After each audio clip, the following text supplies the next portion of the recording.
which doesn't take shit. Your enemy is a version of you which goes to the gym every single day. And if you've done this correctly, then what you should be doing by now is thinking of him permanently. Every single time you go to the gym and you haven't done that one extra rep, he did. Every single time you don't feel like doing something, you think, yeah, but he would do it. If you truly constructed him the way you should, he should be crossing your mind with every single thing you do. And this is why it's important to develop an ego. This is lesson 2 of the Iron Mind course, is to develop an ego. Egos are extremely important. Egos have always existed. Throughout ancient history, men, kings, went to war, and millions of people died because someone insulted him because of his ego. Egos are a natural human thing, and they're extremely important. And the modern world tells men to not have an ego. And they do that because it makes you weak and easy to control. You can only have an iron mind if you are so sure of yourself, so egotistical that nobody can break it. So an ego is extremely important. Now, for the first lesson, we built your enemy, and we built this perfect person you're going to be battling against. And there's a very specific reason we did it based on a version of you. One, because it shows who you could be. But the other reason is also because if your ego is based around beating this person, you get to go through life and be a nice guy to everyone else. People say don't have an ego because they think that if they give you an ego, you have an ego, you're going to be egotistical to the people you meet. I'm a nice guy to everyone I meet because they're not my enemy. I'm not combating against them. I'm a nice guy to every person. I'm a nice guy to every woman. I say please and thank you. I'm a nice person. But I do have a massive ego. But my ego comes into play when I'm fighting against my enemy.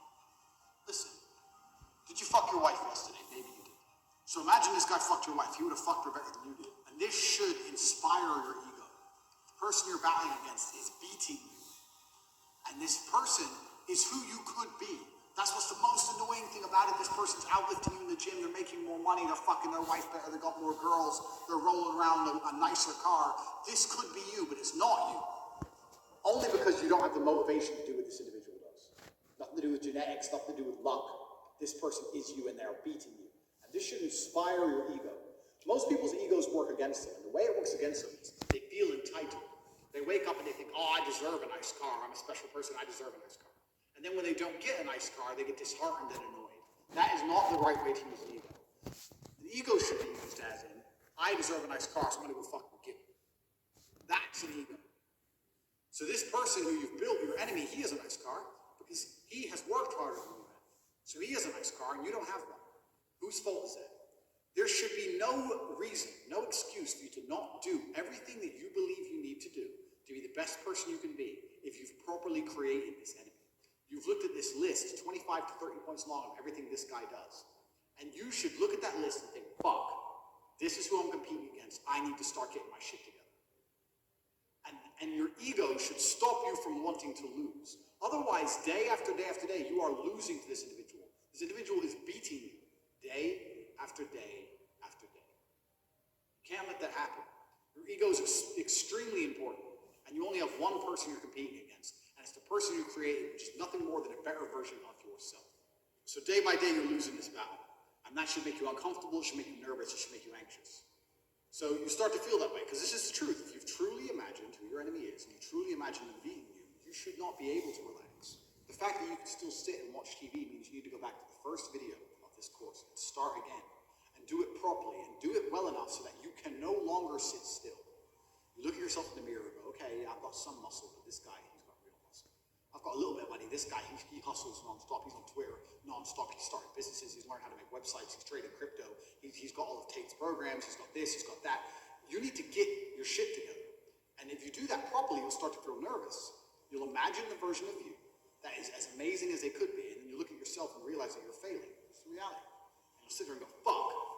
Now, when you feel anxious, there's only one thing you can do. You can either sit there and be anxious like a little girl and be worried about it, or you can put some things in action. I was nervous before every single fight, and that's when I felt the best.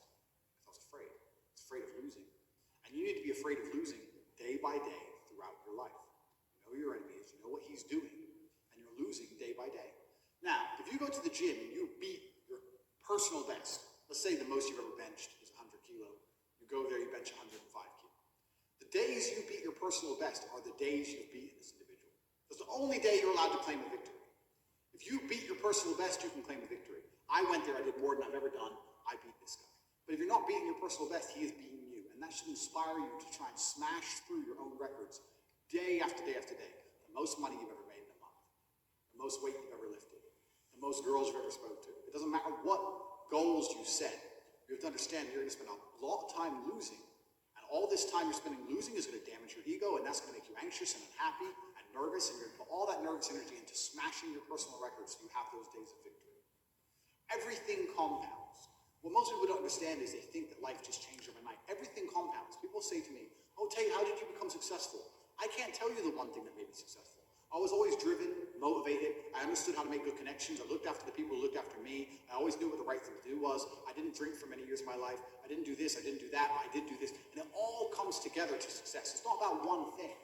A lot of people go through life with a very average attitude to life, and they wait for their one big break.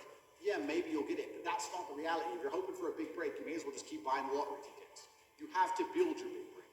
And you're going to do that with 1,000 tiny victories. It's a change of mindset that's going to allow you to put together 1,000 tiny victories.